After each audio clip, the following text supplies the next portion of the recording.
Today we're going to be unboxing, setting up, and reviewing the Shure SM7B. This is a dynamic XLR microphone with a cardioid pickup pattern designed specifically for spoken word such as podcasting, live streaming, and YouTube use. But it's $400 plus the high-end mixer with a good preamp or cloud lifter actually overkill for this application? I mean, yeah, Joe Rogan and all the major podcasters use one of these bad boys, but you're just a new Twitch streamer. In this video, I'm going to share my personalized mixer settings. The butter right here. This is real nice. This gives you that radio-esque presence. We're going to run a sausage slew of tests here today, including plosives, Peter Pan plowed as pastrami, and some sweet pudding. And then I'm going to give my honest thoughts on the Shure SM7B for live streaming and YouTube use. Let's get it.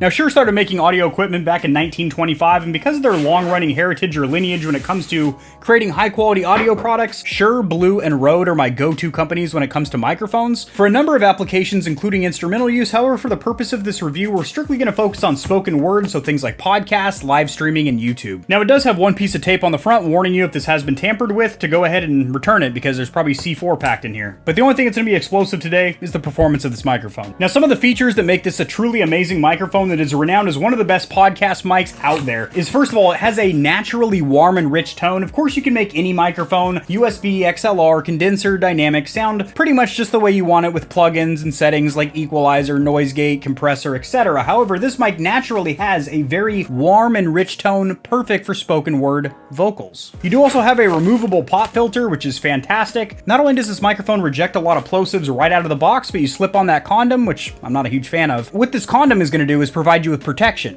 from plosives, Peter Piper Pickle to Pepper, I'm on Pickle Patrol with Patricia, and also some of those harsh S's. Sandy sells seashells down there by the seashore. She also sells her sentimental secrets to sailors and scallywags, as well as scumbags. Now, you do have many pieces of documentation. Many trees were slain to make sure you can feast your corneas on multiple instruction manuals that most people won't even read. This microphone does include a 2-year warranty, same thing as Rode. You do have a Shure sticker here if you want to sticker bomb your guitar amp or your PC tower or the rump bumper of your car. You have a warning and regulatory safety guide letting you know not to choke anybody out with the XLR cable, not to play frisbee with your dog with this thing, and not to use this thing as a weapon, as it is a pretty heavy microphone. You have a supplement here. We're not talking creatine or BCAAs, but a compliance requirement supplement. Hereby, Shure. It did say hereby, by the way, so I had to do the voice. I'm a bit of a stickler or snob or connoisseur when it comes to instruction manuals, and this just ain't it. For $400, I would expect something with a little bit of color and something that doesn't open up like a pamphlet looking like the map that Christopher Columbus uses to get to your mom's apartment. Now, packaging here is nothing too crazy. You have a little bit of styrofoam in here. It'd be nice to see some laser cut foam or something. This is a $400 microphone, but hey, the build cost went into the actual microphone itself, not the packaging. And I respect that. You do have a standard threaded boom arm adapter. I have like 6 of these sitting around the house now. And then you have your microphone. If you do not have a microphone in the box for the microphone, request a refund ASAP. Something's gone awry. A little frisbee or something? Ooh, that thing's dense. Actually, not a frisbee, it's a cap to cover these 2 equalizer switches on the back. And this microphone does come in at 1.69 pounds, which is relatively heavy, so you're going to want a substantial boom arm to support it. Some of the ones that I've had experience with would be the Blue Compass, the Rode PSA-1, and the Gator frameworks. Let's get the Shure SM7B hooked up to the PC and see how she sounds. This microphone sounds absolutely amazing. Let's get a little background music fading in. God dang, that thing sounds amazing.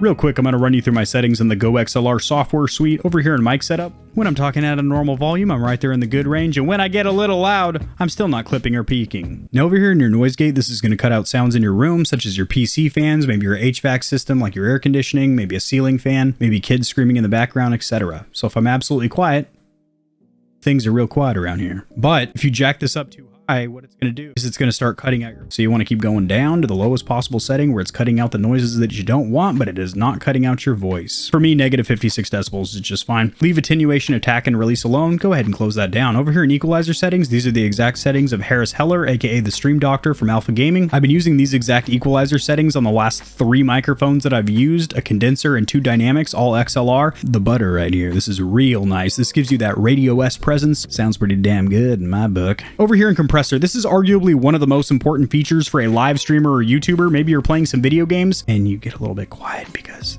we're playing Escape from Tarkov and you're listening for footsteps. But then you're playing Call of Duty and you get a 360 no-scope, slide cancel, grenade chucking, tomahawk smacking deluxe, right? And you get excited. Woo, baby, that's what I'm talking about. I slapped him 6 ways from sundown. That was very loud. But notice I didn't blow your ears out as a headphone listener. Why? Because my quiet sounds are getting boosted up to a reasonable volume. And when I get loud, that's getting minimized or turned down several decibels. So again, your quiet sounds are getting boosted up or amplified, and your loud sounds are getting reduced or minimized to where you have one steady, consistent volume. So personally, I would leave attack and release alone unless you are an advanced user. However, threshold over here, play with this a little bit. What you want to do is get the loudest that you will ever get when you're podcasting or streaming. Don't yell as loud as you possibly can directly into the capsule. Once you notice that it's starting to bring your levels back down, then drop it down about another 10 decibels. Now ratio, you want this at a 4:1. This is a standard ratio for a compressor. And then over here in makeup gain, I've played around with this, but I always land between 6 and 7 decibels personally. The de-esser is awesome. It is only on the full-size Go XLR, as it does have external wall power. The Go XLR Mini, which is powered strictly off of USB to your PC, does not have powered faders or sliders that move on their own, and it also does not have a de-esser. Now, what a de-esser does is just that. It cuts out those harsh S's. Check this out.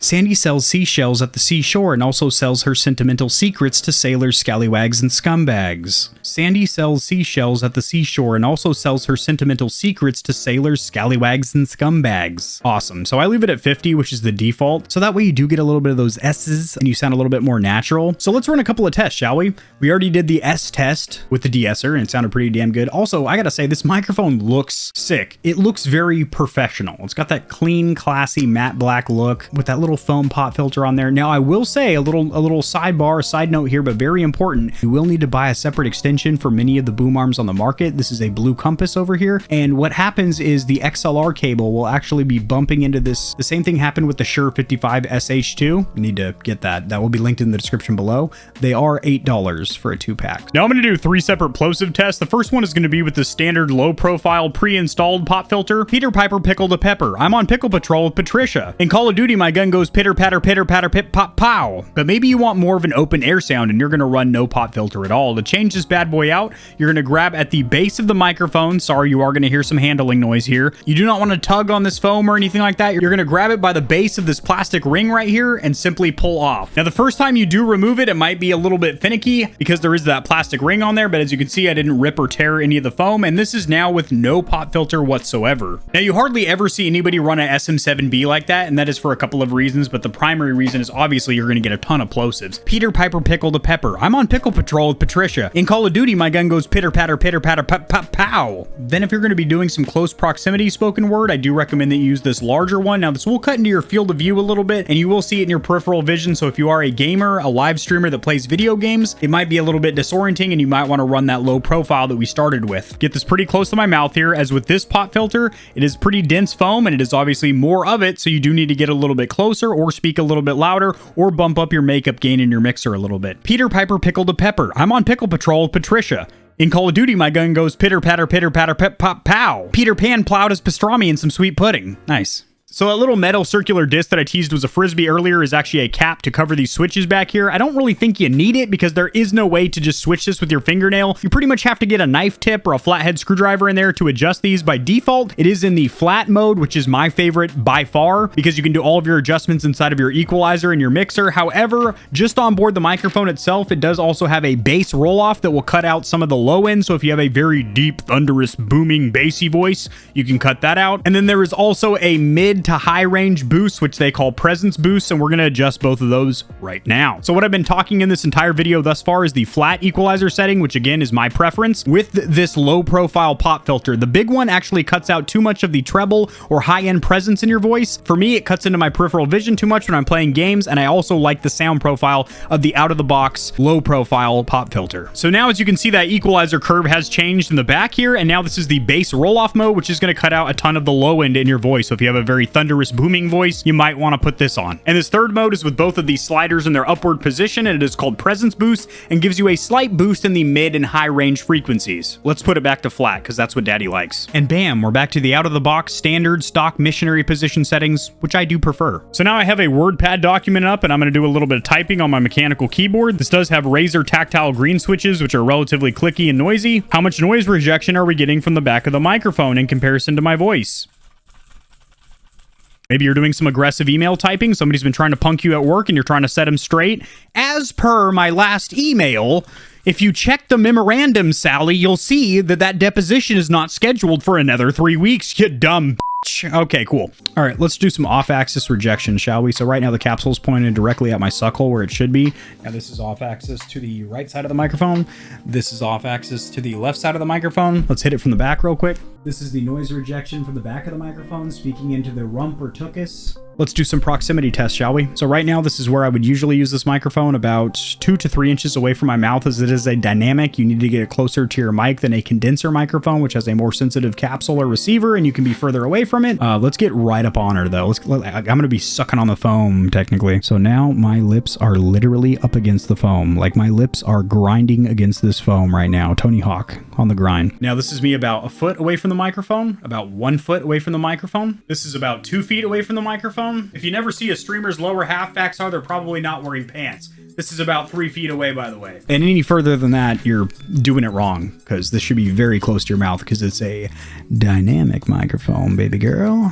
So to answer the grand question, is this microphone overkill for something like YouTube or live streaming? YouTube, absolutely not. Podcasts, absolutely not. Live streaming, that's when you're starting to push it. And here's why. There is a lot of compression that happens when you upload with one consistent bit rate. All of your channels, your game sound, your Discord is all compressed into one bit rate, which caps out around 6 gigabytes or 6,000 megabytes a second. So a lot of times the difference between a $100 USB microphone and a $400 XLR microphone plugged into a $600 mixer with a $15 XLR cable can be somewhat negligible. However, it is noticeable, especially to your viewers and listeners that are wearing headphones or watching you on their TV out of a soundbar or surround sound. If somebody's watching you on their cell phone or laptop speakers, they probably won't even hear a difference. But you will reach a certain point in your streaming and YouTubing career where you simply will want to upgrade. You will want to get end-game gear, such as jumping from a USB microphone to a mixer and XLR microphone, such as going from a webcam to a photography-style camera like the Sony a5100. Here is my personal recommendation. I would start with something like a good USB microphone, something like a Blue Yeti or a HyperX Quadcast. Use that for a couple of years until you build a following, a community, and you're actually earning some income. You've monetized your channel or your stream, and then you can reinvest some of that money into your setup, into getting better gear, when you know that your content is actually quality and people are resonating with what you're putting out into the world. And if you want to take the XLR route and do not want to use a USB plug-and-play microphone, good on you. You can get a $100 Blue Ember or a $100 Rode PodMic that will sound extremely good plugged into a $100 mixer. Having said that, this is absolutely end-game gear. So when you have reached the point in your streaming and YouTubing career where you want the highest level gear possible, and yes, you could get yourself something like a Blue Kiwi, which currently retails for $2,000. It actually used to be substantially more expensive, but that is absolutely overkill and a huge waste of money, considering those microphones are literally built for recording vocals and instruments in the studio. Something like this microphone is designed from the ground up or the body out to be used specifically for spoken word and podcasts. Some of the biggest podcasters use this microphone. If you need an example, Joe Rogan and all of his guests on his show use these microphones for a reason. They sound hot. Alexa, nose on. Bam. The only thing smoking harder than that revolver is the performance of the Shure SM7B. The Shure SM7B is a real piece of ass. I called her, Jerry, and you know what I told her? You buy me a Shure SM7B, we're gonna be together for a lifetime, sweetheart. And ooh, I wanna do whatever you wanna do. Damn, girl, did you hear his vocals? Fuck. Yeah, welcome to the Thunderdome, bitch. Is it worth $400? Yes, I would say so. I don't know why I paused that long to build suspense, I guess. What's this guy going to say about this microphone? $400 is a good chunk of change. However, I think this is totally worth that asking price, that MSRP. Why? It does have a very natural, organic, unfiltered, unartificially pumped in or sweetened sound, meaning that you can dial in your voice exactly how you want it with your equalizer settings, the ones I've shown you today. But it is going to sound very true to your voice. How you sound in real life is what you're going to sound like out of this microphone. Not to mention the build quality is absolutely premium. The built-in pop filter that I'm using right now is fantastic, and then you slip this bad boy over that and you are getting absolutely zero plosives. Like, you have to really work to get plosives out of it, and you probably still aren't going to. This is totally acceptable for me in this configuration here. Also, I think cosmetically it looks great. I would recommend pairing it with a good high quality mixer or USB audio interface. You're looking at about another $200 to $600 depending on what you pick up. I personally do recommend the TC Helicon Go XLR. That's what I'm using, especially if you are a live streamer, a YouTuber that does a lot of talking head commentary at your desk, because you have awesome vocal effects like what I was messing around with earlier. You have a soundboard where you can have little special effects and whatnot. You have a soundboard where you can play some awesome special effects on the fly. But more importantly than any of that, you are able to separate multiple audio tracks, such as your Discord, your voice chat, your game sounds, your music, your microphone, and adjust all of that on the fly in separate audio tracks in a very easy to see visual interface with those sliders, which are also bus powered, so they move on their own, which is pretty cool. Like when you mute it, one of the sliders or faders will actually move down and then move back up. It's motorized. Not to mention it has a full RGB suite, so you can customize it to match your game room or streaming setup, which is really cool. For example, my colors here are purple and teal. It kind of looks pink, but in real life it's purple. It's the color of like my logo and stuff. It's slowly moving down. This boom arm is she needs to be tightened. My last microphone was not as heavy as this mic, that's for sure. She got to be tautened up for sure. My eyes are up here, sweetheart. Quit going down there. If you enjoyed this microphone, liking the video will help it to get seen by more streamers and YouTubers and help them make a decision if this microphone is right for their needs. Subscribe for more content like this. I cover news in the gaming community and industry, as well as tutorials helping you get set up streaming and YouTubing, and honest gaming peripheral reviews, keyboards, mice, headsets, controllers, mics, chairs, etc. Oh, the PS5 turned off back there. She's got a mind of her own back there. Check me out at Facebook Gaming, where I'm a partner and upload a ton of exclusive gameplay content. In the description below, I do have a link to this microphone, my merch store, as well as exclusive discount code to AIM controllers. If you have any questions about this microphone, drop them in the comment section below. Myself or the community will respond to you, and I'll see you tomorrow. Peace.